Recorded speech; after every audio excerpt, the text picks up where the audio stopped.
Okay, I think we're about ready. I got one more thing to do. Just forgot.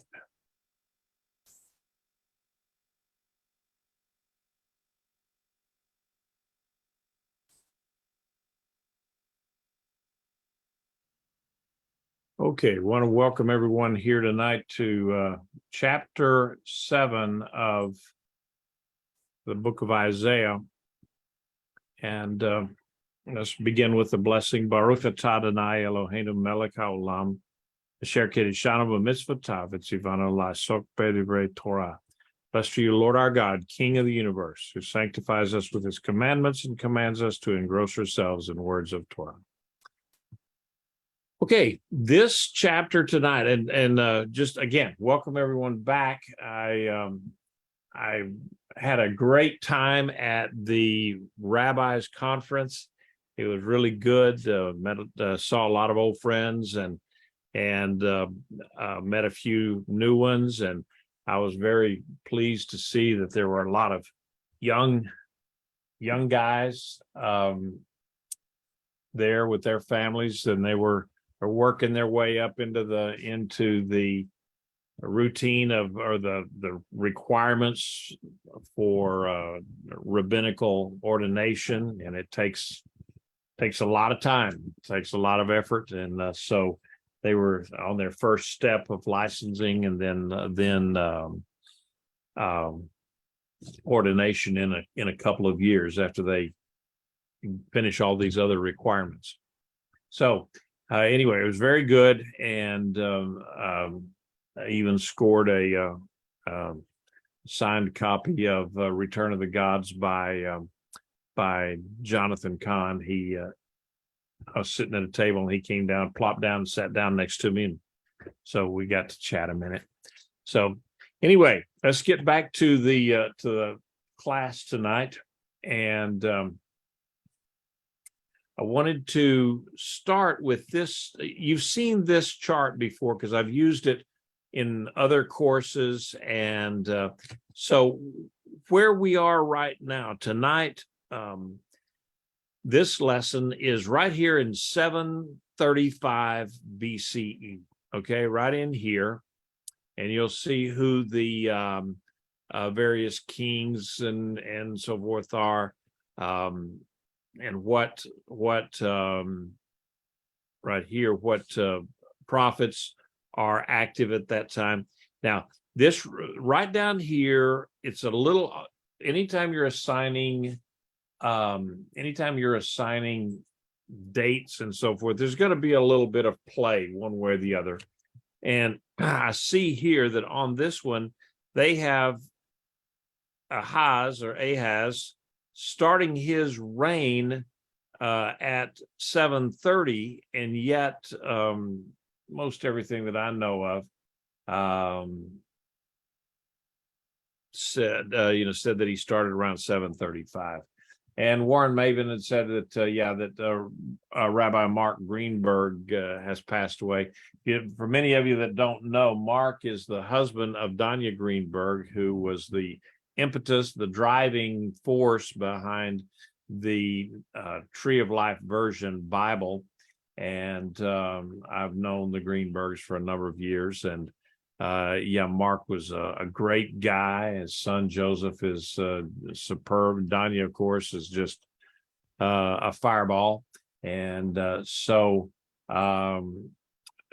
he passed away. He had a disease. I think it was called pulmonary dementia or something. Basically, what it is, it's a hereditary disease that cut off the flow of blood and oxygen to his brain.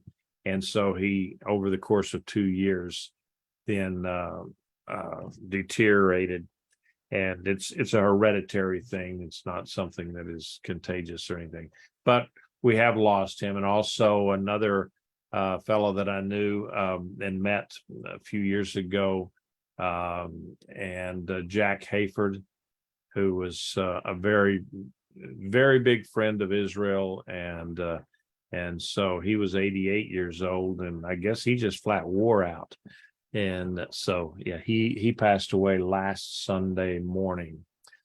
And so, yeah, we lost a couple of good ones, and the heavens gained a couple of good ones this last week. All right, going ahead. Anyway, with the comment that Ahaz had actually started his reign right here around 735.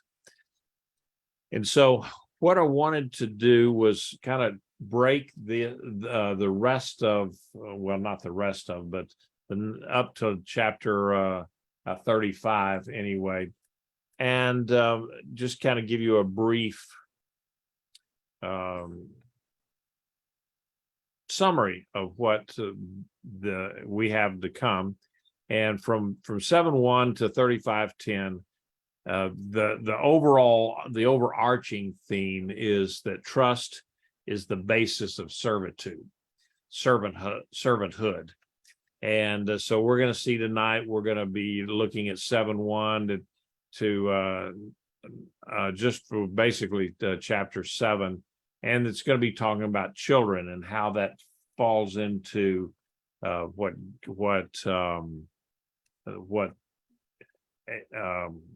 Isaiah is trying to tell the people. And then in this particular chapter that we'll see tonight, that we see the sign of Immanuel, and then at 8, the threat of Maher, shalal, hashbaz. Now that was a son of Isaiah, and for obvious reasons, you can pretty well, you know that not very many people name their sons Maher, shalal, hashbaz anymore. But we'll be talking about him next week, and then the promise of the child in 9, and so then right here in this part, there's a very carefully structured poem that we'll get into, and then finally from 7 to 12. This is a period of actually no trust in God. So that's where we're going, and we'll be looking at that then for the next few weeks. All right, any comments or questions before we get started?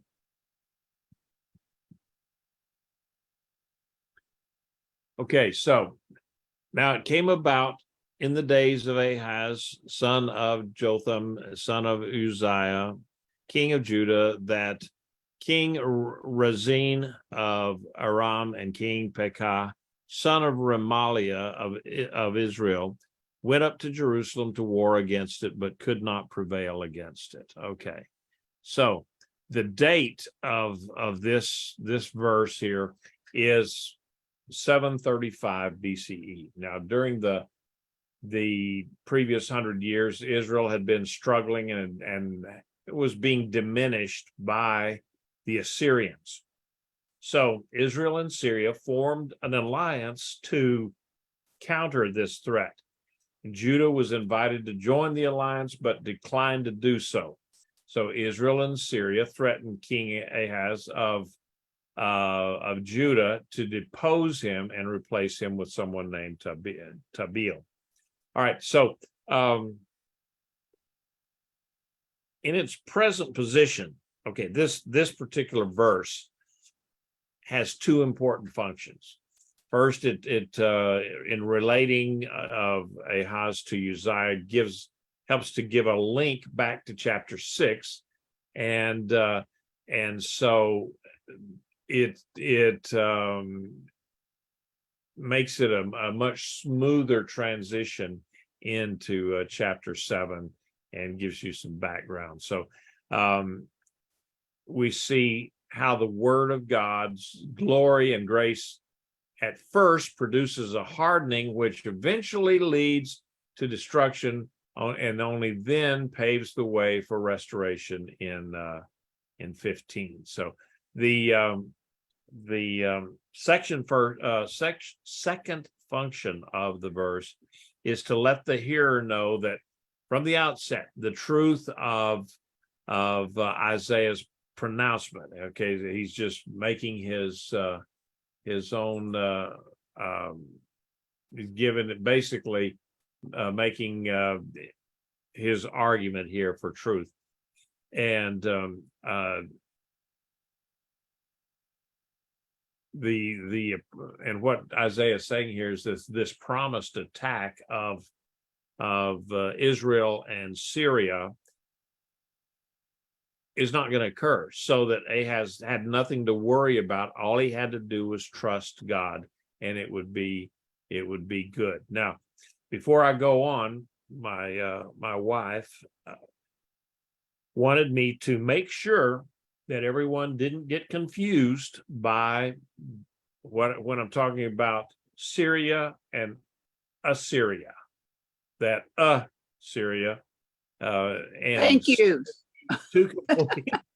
two complete things. Okay, Assyria was up in the fertile the Euphrates and that Fertile Crescent area up there, and the nation of Syria is what, where we would look at Damascus, which is just directly north of Israel. So Assyria would be the area where basically where Abraham came from, the Chaldeans, the Chaldeans, that area, which was way up to the north. And so when I talk about Syria, we're talking about Damascus. When we talk about Israel, we're talking about Samaria. And that was the capital of Israel at that point, the northern 10 tribes. Okay. So anybody still confused by that? Okay. Now, although it's not mentioned here, there's something else in the background that we need to know about. Ahaz had made a decision either right before this or right after this, right around this time, to appeal to Assyria up in Nineveh, that area, for help against Israel and Syria, Damascus, because he had already been beaten by them a couple of times, and so he didn't want that to happen again. So so we don't know whether the decision had yet been acted on when God sent Isaiah to confront the king here, but at least it was under consideration. He was thinking about it at that point, if he hadn't already done it. We don't really know whether he had or not. So the it's kind of ironic, because the coming, the encroachment, as it were, of the Assyrian Empire, because it was getting closer and closer to Israel and so forth. That's what prompted Syria and Israel to unite and try to force Judah into a defensive coalition with them.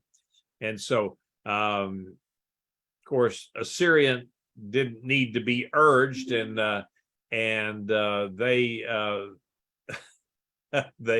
were going to come anyway. So it was not a big deal to them. Here they came, and they were conquering. So the real threat to Judah's independence, though, was not Syria and Israel, because God had already said they're not going to be a threat. But it was Assyria that Ahaz had invited into the affairs of their region. So Ahaz did Ahaz. Let me use that, Ahaz. That's more correct, I think. But Ahaz could not see the long range issues. He could only see the short range, and so he was actually going to pay the full price in spades for his short-sightedness. So the decision to appeal to Assyria also had spiritual implications as well as political ones. For Assyria's help could only be procured through a covenant with her, one of those suzerain covenants that we read so much about. So such a covenant would involve the recognition of the Assyrian gods and an admission of their lordship over the God of Abraham, Isaac, and Jacob. So This is this is one of the things that that Ahaz had to confront, and so he had gone up to he'd gone up to Damascus at one point, and so he'd come back and redesigned the temple altar based on a Syrian plan. You can find that in 2 Kings 16 and 2 Chronicles 28 if you were looking them up. And so it's in this light that Isaiah then challenged Ahaz to trust God, and that it's extremely important here. And so Ahaz either has to commit himself to Assyria and basically in effect deny God, or he had to commit himself to God and leave Assyria in divine hands. So we know which one he chose, and all because of an attack that was doomed from before it began, because God told him it won't come to anything. So verse 2, when it was reported to the house of David, saying, Aram is camped in Ephraim, his heart as well as the heart of his people shook like the trees of the forest shaking in the wind. Okay, so when Ahaz, they call it the house of David, is what it is, the monarchy with all of his staff members, kind of like sort of when we say the White House did this, or the White, that meant that whatever administration is in power at the time with all of their staff and all that, and government, it's the government of the country. And so when they say the house of David, that's the government of Judah. When they heard that Syria had moved its army into the northern kingdom of Ephraim, they had settled down there, and basically it gave the people quite a shock and fear, because they'd already been beaten by these guys. And so the date of this time, it was somewhere between 736 and 734 BC. And so so this prophecy of Isaiah is datable to around 734. So Ahaz had previously suffered defeat at the hands of both of Israel and Syria, and also the Edomites and the Philistia were threatening Judah. So I mean, he had enemies all around. So basically what Ahaz would do would affect the future of his dynasty, the house of David. So then Adonai said to Isaiah, go out now to meet Ahaz, you and Shear-Jashub, your son, at the end of the aqueduct from the upper pool in the highway of the fuller's field. All right, so God instructed Isaiah to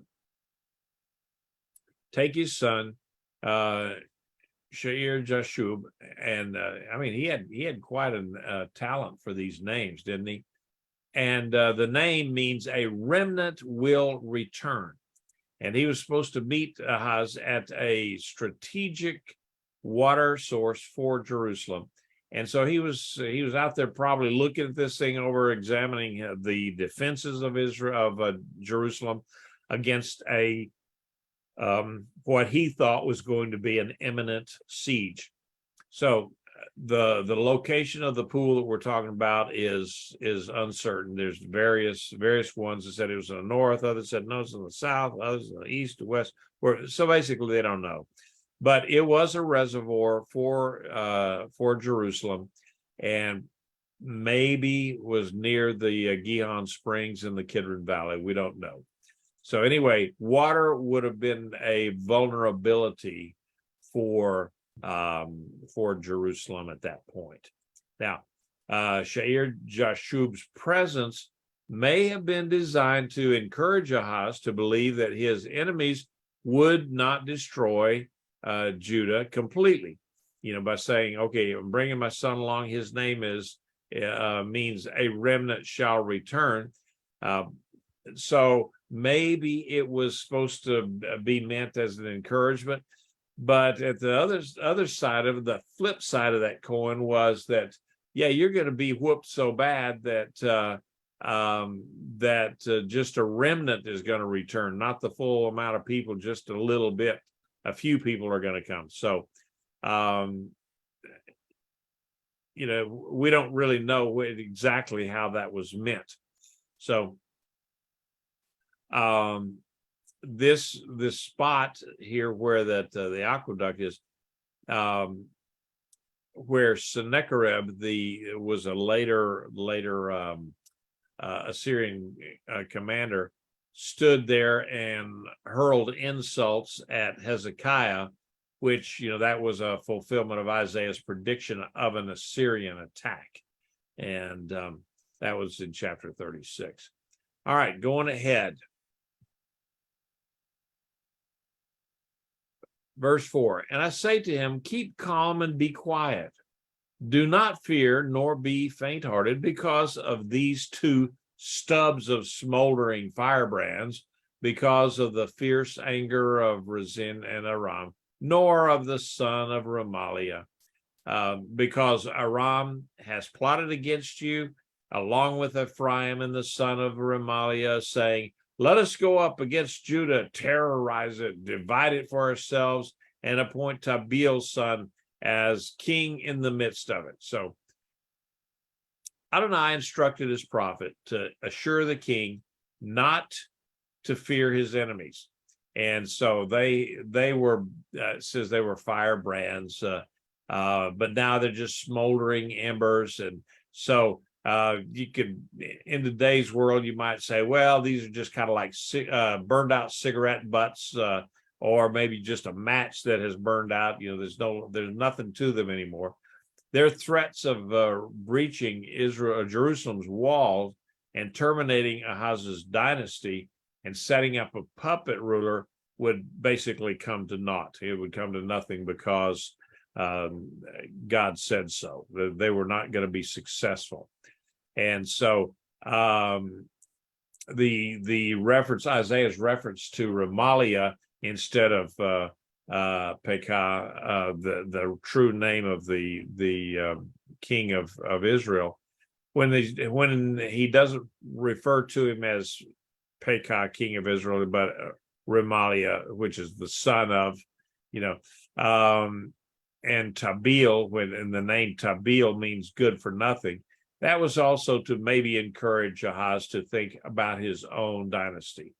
So the Tabeel family members were possibly Judahites that had moved and gotten to be prominent up in the Gilead, across the Jordan River. So looking here, if anybody has a comment, you're going to have to just shout it out, because I don't always see the little hands up there. Okay, so verse 7. Thus says Adonai Elohim, it will not stand, nor will it occur, for the head of Aram is Damascus, and the head of Damascus is Rezin. Within 65 years, Ephraim will be broken and not be a people. The head of Ephraim is Samaria, and the head of Samaria is Remaliah's son, Pekah. And so if you don't... Rabbi, I don't see that verse on here. I see that you're still stuck on Isaiah told. Okay, good. There you go. Thank you. Sorry. Okay, so there you go. There's the verses. And said basically none of this stuff's going to happen, and we're not just but he says, if you do not trust, you will not stand. He said these other guys are not going to stand, but if you don't trust, then you're not going to stand either. So in contrast to what the two enemy kings said, we're going to go down there and terrorize them. God assured Ahaz that the evil that Judah's enemies had planned would not materialize. So by pointing out that the head of Syria was Damascus and the head of Damascus was Rezin, God was contrasting the limited sovereignty of Rezin with his own. And so this is also his point when he's referenced the son of Remaliah being over Samaria, which was Ephraim's capital, Israel's capital. And so an additional point may be that these nations would remain as they were without the addition of Judah. They would not conquer Judah. So, but we know that then they were later conquered by Assyria. So God promised that that Israel would not be a people, or would no longer be a people, and they would be basically destroyed as a nation within 65 years. Now, the northern kingdom suffered defeat in 722. That's when they fell. That was only about 13 years after this prophecy. And then, to make matters worse, in 671 BC, that was about 62 years after this prophecy, King Esarhaddon began importing foreign settlers into the former northern kingdom, which basically made a return and resettlement there impossible. They just brought in so many foreigners. They assimilated. They brought their own gods in there. They also used some things from the worship that was there already from the sort of Judaic worship that was there. But by the time it was all over with, it was a mishmash of people and religions, and so it was no longer Israel. It's just what I'm trying to say. So Ahaz's responsibility and the responsibility of all who heard this prophecy, that's where they talk about the you in verse 9, especially the governmental leaders, was to believe that this promise of God and believe in this promise and to trust him. If they would not believe it, they would not last. And so that's where we stand now. So verses 10. Then Adonai spoke again to Ahaz, saying, ask for a sign from Adonai your God from the depths of Sheol or the heights of heaven. But Ahaz said, I won't ask. I wouldn't test Adonai. So evidently, Isaiah's conversation with the king continued on the same day in the same place. He just kept talking about it. And the prophet gave Ahaz another message from the Lord. So according to and now you'll see in here, you kind of have to look for it, and it's depending on your translation, it's either more or less evident, but there's an interchange of idioms that also runs through many of the prophetic books of the Old Testament, where at one point the prophet will speak as if he was the Lord, and then at another time, as in this case here, it's Adonai speaking as if he were the prophet. So it's kind of an interplay of the Hebrew that makes it kind of interesting. So God commanded the king to ask Adonai, his God, for a sign. Now look at what it says. Then Adonai spoke again to Ahaz, saying, ask for a sign from Adonai your God. Okay, look at that. And so signs were immediate. They were physical confirmations that what a prophet had predicted that was further in the future would indeed happen. Now they either confirmed confirmed that God had caused something to happen, or they confirmed that he would cause something to happen as in here. And so Ahaz then had the freedom to request any kind of sign he wanted, and God promised to use it to bolster his faith. Just look back at who was it? Gideon, who had put out the fleece and all that kind of stuff. So he put God to the test in that, and so Ahaz said no. He refused. He just refused to ask for a sign. He didn't want. I think it may be a case of he just did not want the answer that he thought he was going to get, and so he didn't want God to confirm that he would protect Judah, because he had already decided not to trust God, but to make other arrangements. He tried to justify, and he tried to justify his disobedience and his lack of faith with the pious statement that, oh, I don't want to test Adonai. So testing the Lord got Israel in big trouble in the wilderness, and other times, at other places, times and places. But asking for a sign was not testing God when he commanded it. He told him, ask for a sign. Let me give you a sign. And God didn't want them asking a sign if they were in rebellion, but he had no problem with it when they said, yeah, we're going ahead, and says, can you give us a sign that what we're doing is the right thing? So Ahaz wanted to appear to have a great faith in God, but he had already decided to make an alliance with Assyria. He either decided to do it or he had already done it. So, this is this is kind of like a mouse sending for the cat to help him against two rats. So, Ahaz may even have convinced himself that this alliance was the means God would use to deliver Judah. And so a sign from God would only prove that Ahaz's plans was contrary to God's will. He did not want the answer.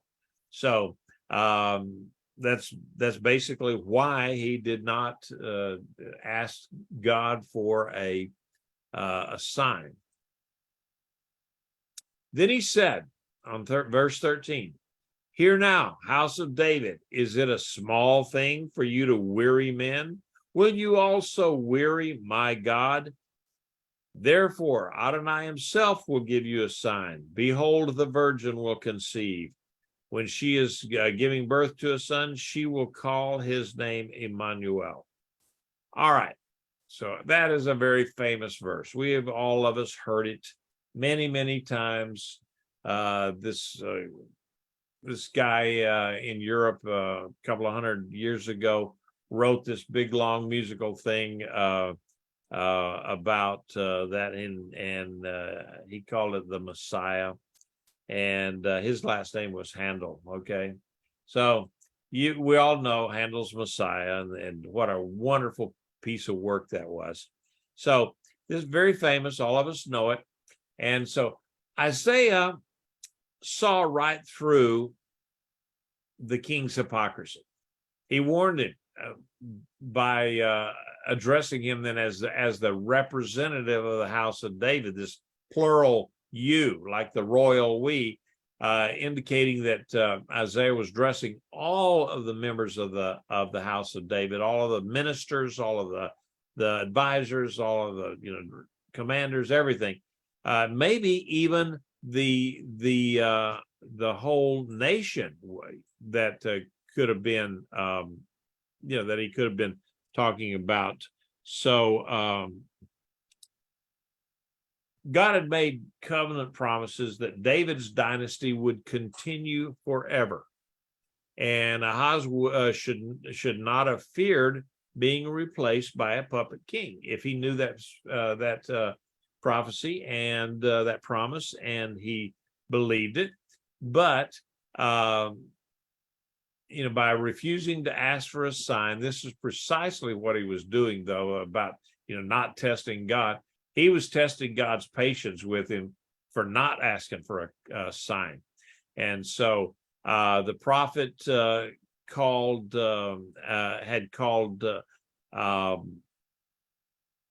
Adonai Ahaz's God. Okay, here he in verse 11 he said, your God.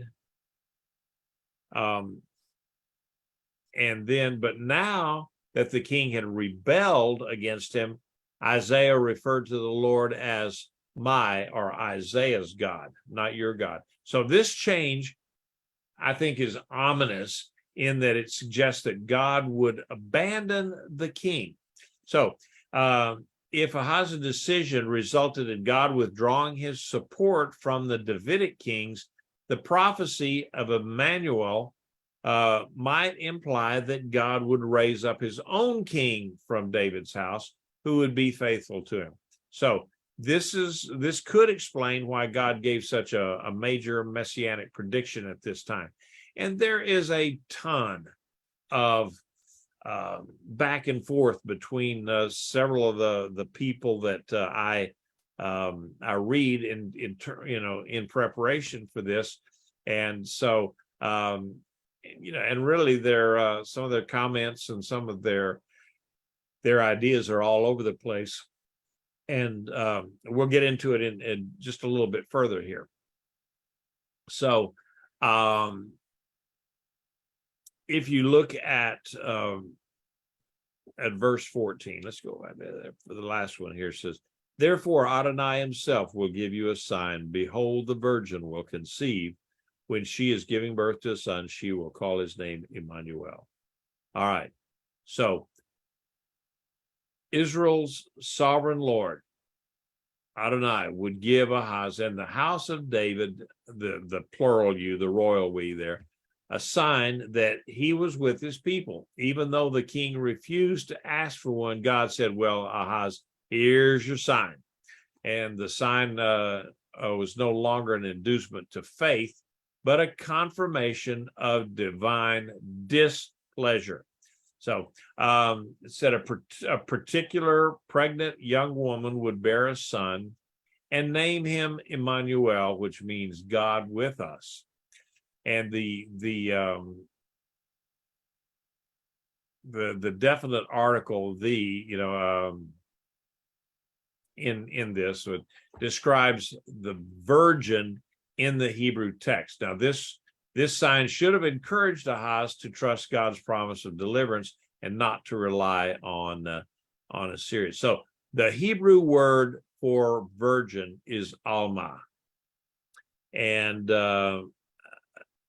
it means a young woman of marriable age. But the word never describes a married woman in the Old Testament. You'll never see the word alma to describe a married woman in the Old Testament. It's the only word in Hebrew that unequivocally signifies an unmarried woman. So the rest of the passage will show that actually through chapter 8, verse 10, it seems that most likely that Isaiah's son, Maher shalal hashbaz, fulfilled the Immanuel prophecy initially. Okay, hang in there with me, because I know some of you are gonna say, well, what, that this is not referring to the Messiah? No, it's a parallel. There's two tracks here. And Warren says the Septuagint uses the word betulah for virgin. They do, and they're wrong. If you go back to the original Hebrew, it's alma. It does not say betulah. And so they translate it from the word betulah is actually, yes, it is. It means virgin, period. A female has not had sexual relations. That is betulah. But in this particular case, the original Hebrew says alma. And that's where the Septuagint did not do us a whole lot of favors there. So In Hebrew society, an unmarried woman of marriageable age would be a virgin. The very concept that an unmarried woman would have premarital sex was just, they just couldn't get, they couldn't get their hands around that one. And so Alma has overtones of virginity about it, and in fact sometimes described a virgin. This probably explains why the Septuagint translators chose the Greek word parthenos, meaning virgin, to translate Alma here. Okay, that's my story about the Septuagint and why they did it. Okay, however, the Hebrew word for the virgin is betulah. So that is the word for virgin. Even today, betulah in Hebrew means virgin. So why did Isaiah use this word if he meant the mother of the child was a virgin? So probably Isaiah used the Alma rather than the betulah because he did not want to claim the virginity of the mother necessarily, but this would not rule out virginity either. So God evidently led Isaiah to use Alma so the predicted mother could be simply a young unmarried woman or a virgin. So so this allows for that double fulfillment. Something in Isaiah's day, and who was not a virgin, and also a virgin hundreds of years later in the fulfillment with the Messiah. So did I confuse everybody on that one? Are you totally confused? Just a little bit. We're following along because it almost sounds like it's either going to be either or, but Well, it really wasn't. But it sounds like it. Yeah. Now, what the thing is, we don't know how, the Bible doesn't tell us how that was, how that particular prophecy was carried out in real time at that time. But there had to have been some kind of a sign for Ahaz to look at this and said, "Oh, wow." And so, who knows? Why couldn't a virgin give birth to a child then, and then also a virgin give birth to the Messiah later? There's nothing in the Bible that says that couldn't happen. It just meant that it had to be a very unique occurrence to be a sign for Ahaz. So we don't know. We just we're not real sure of how that played out in the time of Ahaz and Isaiah, whether there was one. But if you took his son, Isaiah's son, and I have to go back and look for it because I can't, Maher, shalal, hashbaz, because I can't ever remember that. He sort of fits the category that it would, it could be that. All right, Carmen. Okay, well, what I was thinking, so that I didn't get confused, was okay, the virgin, okay, there's a virgin, and then there's an unmarried woman. You're a virgin when you get married, so she could be just married, and of course a virgin, and then she gets pregnant. But this is an unmarried virgin, young lady, she's not married, so this did not come from her husband, on the night that they were married, that Right. kind of thing. Well, and that's that this verse here, this passage has confused a multitude of theologians and commentators all throughout the ages, and as to why, and they make up, they all have their ideas about it. And after looking at this, I think that it to me it's a dual a dual prophecy and a dual fulfillment is the word I'm trying to say, is that something could have happened there at present at the local time that the Bible just doesn't tell us about. But then later on, 700 years later, you've got the birth of the Messiah, and the Bible at that point, and Matthew does refer back to that and says, this is the one. Okay, this is the virgin. It was prophesied by Isaiah. Having a virgin giving birth to a child 700 years later would not have spoken to Ahaz. I mean, he would have died long before that. So where's the sign? Okay. And so that's why I look at it as a dual prophecy and a dual fulfillment. One more or less, and it could very well have been just an unmarried woman gets married and immediately is pregnant, and that son is going to be called Immanuel, or God with us, or God be with us. So that story, if there was a birth in that day, in Isaiah's day, it would have had to been someone that would have been known to the king, and it would demonstrate God's presence with Judah by preserving the nation from this Syro-Ephraimitic threat, or the threat of Syria and Israel. So whoever the child was, Ahaz would have had to have learned of the birth, since the birth was assigned to him.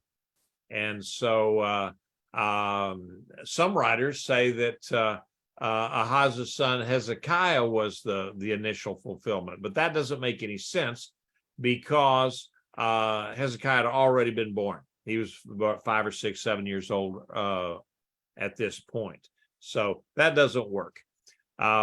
So anyway, we got to get going, because I don't want to give short shrift to this, but we do need to continue on to finish the chapter. Any other comments or questions on this? Okay, here's another note there. Another part of this is that the current house of David, which was being fulfilled there in Ahaz and Hezekiah and the other kings, that was going to end. That was going to end in judgment. That was going to end in the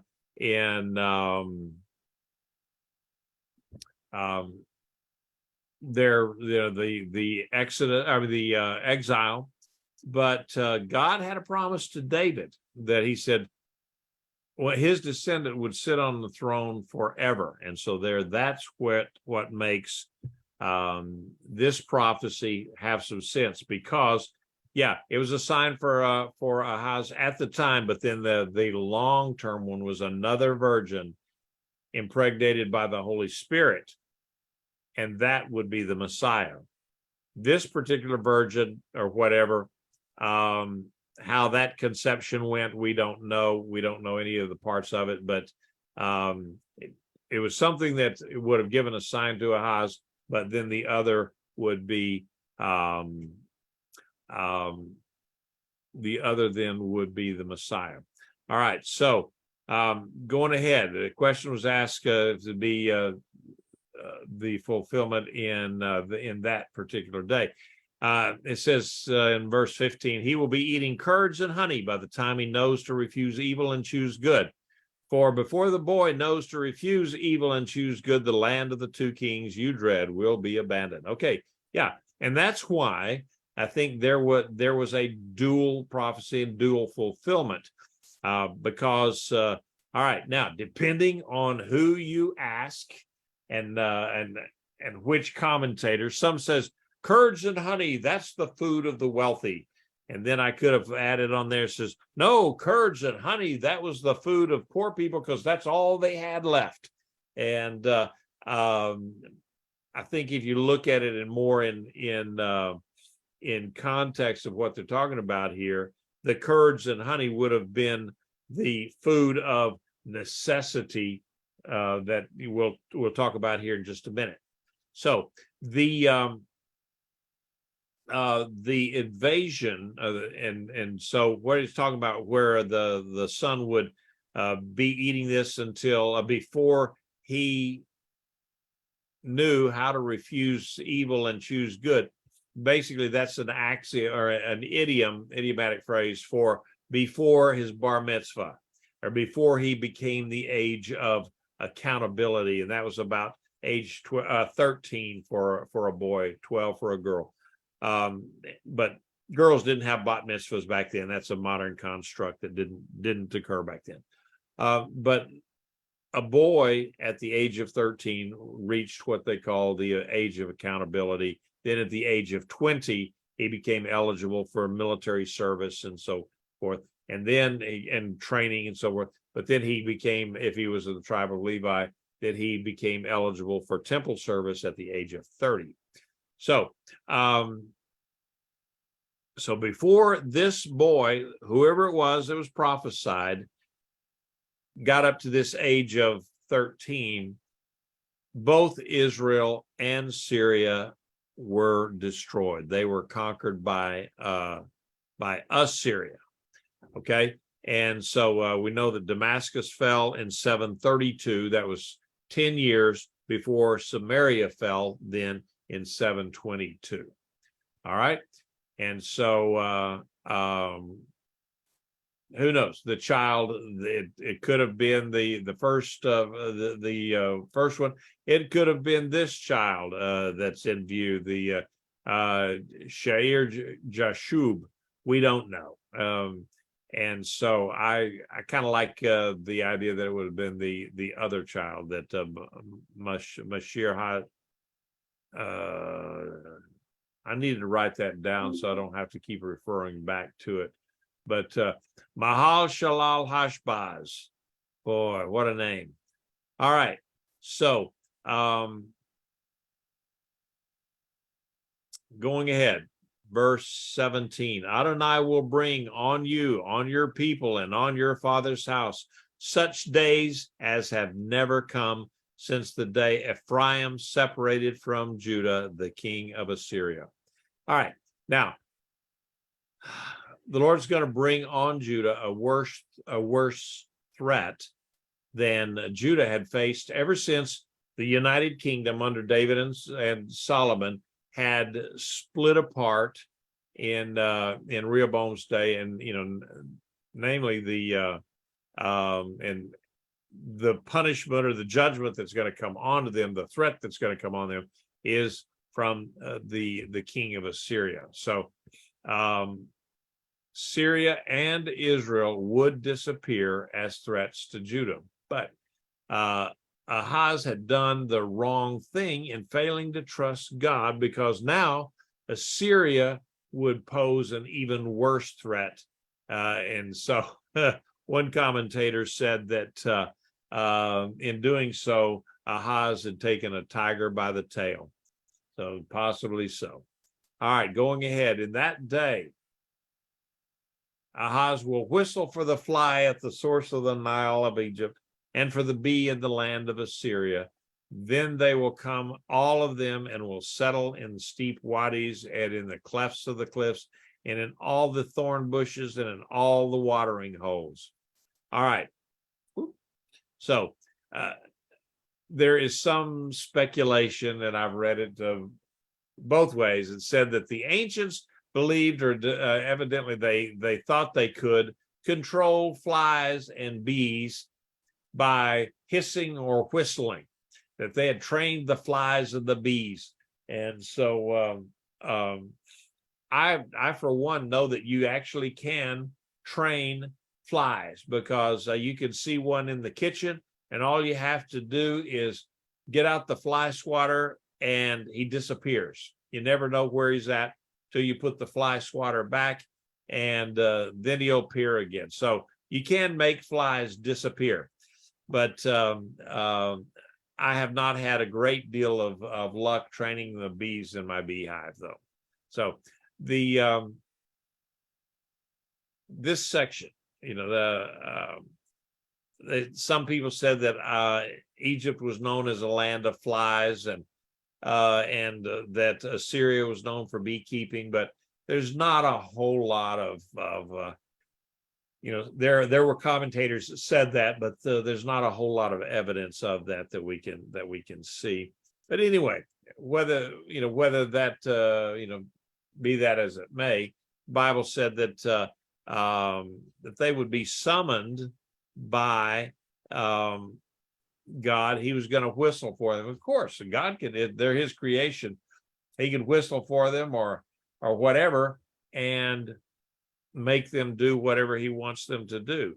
But basically, what it's talking about here is that they're all going to come just in a swarm, and there's no place to hide. They go in the rocks, the crevices, the caves, and the thorn bushes, and they're going to inflict judgment and punishment on Judah. So in that day, Adonai will shave with a razor hired beyond the river, with the king of Assyria, the head and the hair of the legs, and even clip off the beard. All right, so Assyria would shave Judah like a barber, okay? And prisoners and slaves both were shaved as a mark of dishonor. And so Judah basically would be publicly humiliated. And Ahaz had, he had basically gone into an agreement with Assyria to defeat Israel and Samaria, Damascus, but said that God hired Assyria then to punish Judah and to shave them bald and to cut off their beards, and that was just one of the supreme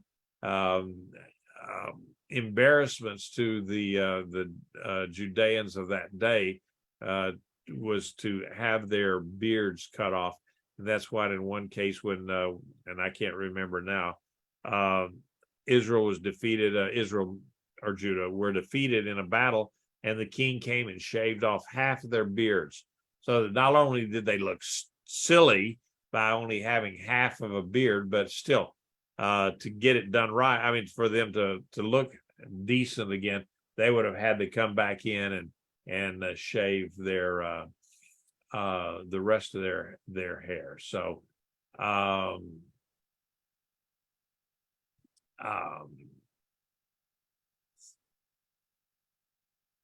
and Warren is talking about the idea of the juxtaposed against this.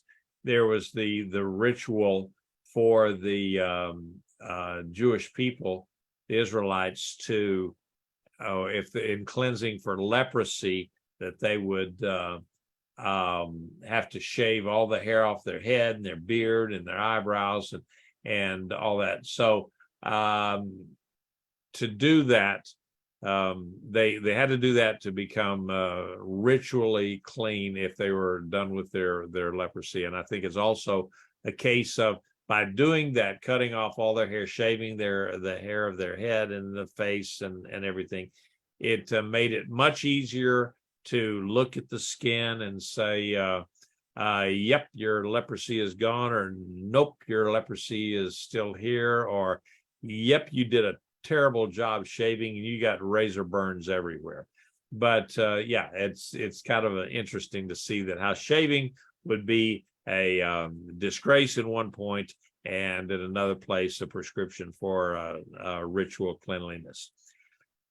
Verse 21, in that day it will be that a man will rear a calf and 2 sheep, and from the abundant milk that they give he will eat curds, for anyone left in the land will eat curds and honey. All right, so now looking at this one, the commentators are all over the place looking at this, and some says, oh, this is a terrible thing because of the people are only going to have 1 cow and 2 goats or 2 sheep, and that they won't have any food and they'll have to eat this and that. The curds and the honey, and curds is kind of like buttermilk. It's a curdled milk. And so some people said, "Oh, yuck! How horrible to have to drink curdled milk or sour milk." In this country for many, many years, people drank buttermilk. My dad, that's one of his. I mean, he liked buttermilk and cornbread. Now, admittedly, he liked sweet milk and regular milk and cornbread. But the old timers used to, in this country, where I was growing up out in West Texas, they would call it buttermilk for the sour to the curdled milk, and sweet milk for regular milk that just came out of the cow. So, but in this one, they I think what makes more sense is that the devastation that God is that Isaiah is prophesying would be so great that the land is going to be abandoned. There will be no people there, and so all of the crops, the cropland, the land that plowed and and sown and harvested, that'd just be all overgrown, and the vineyards would fall apart, and it would just grow up in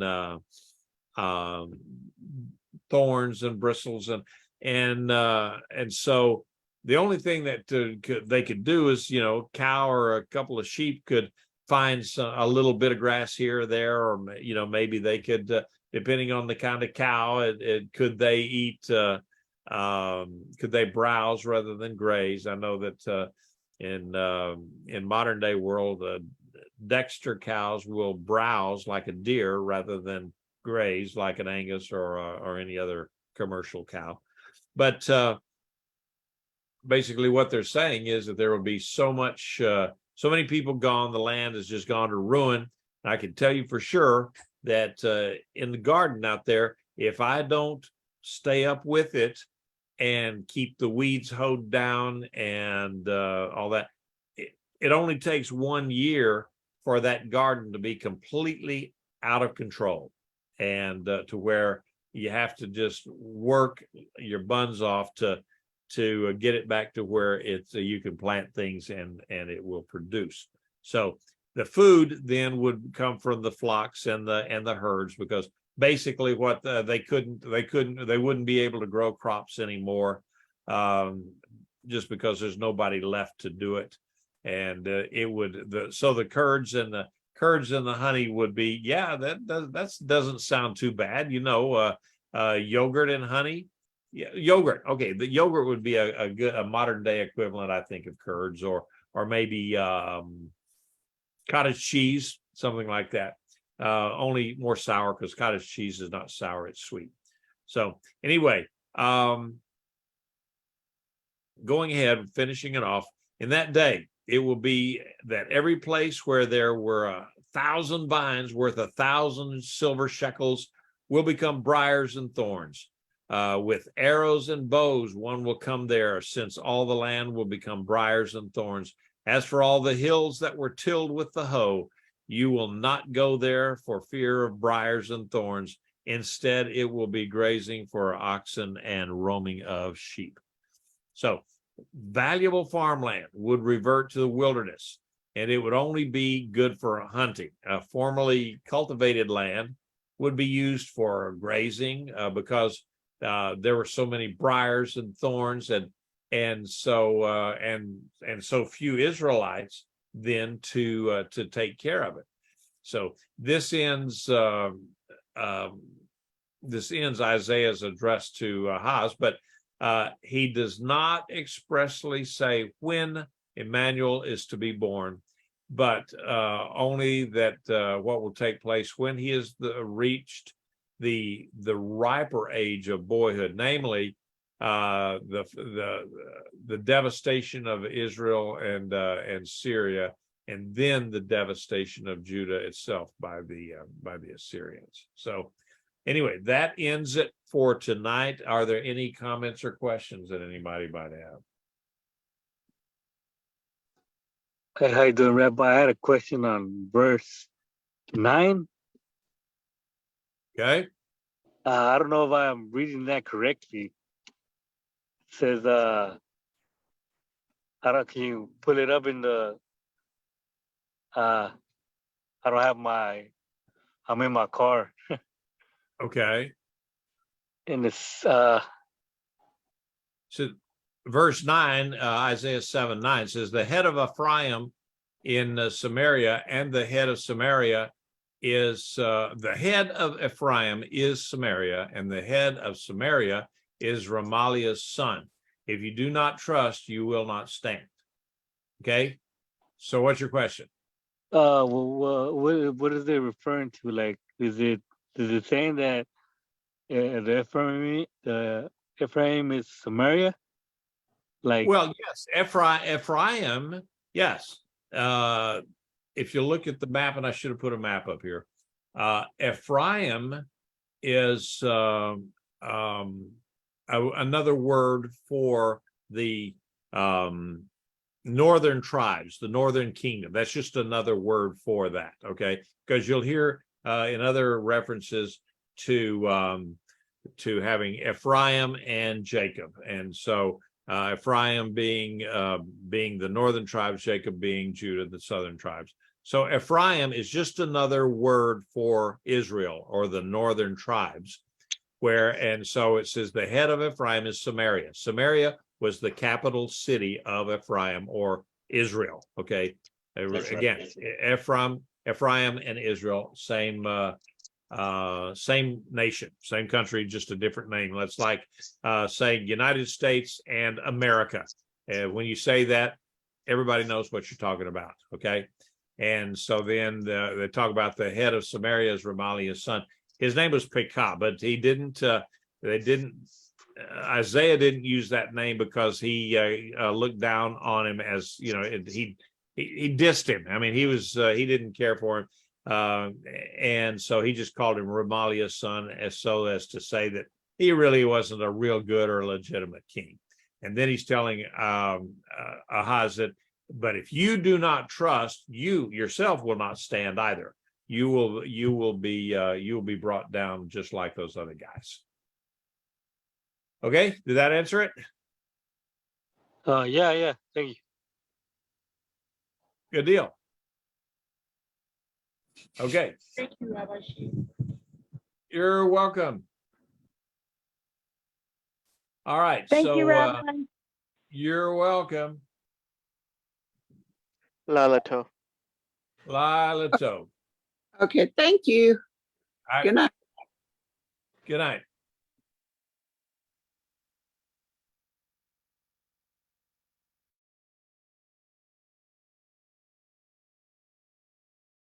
And congratulations, Randy, on finishing your marathon today.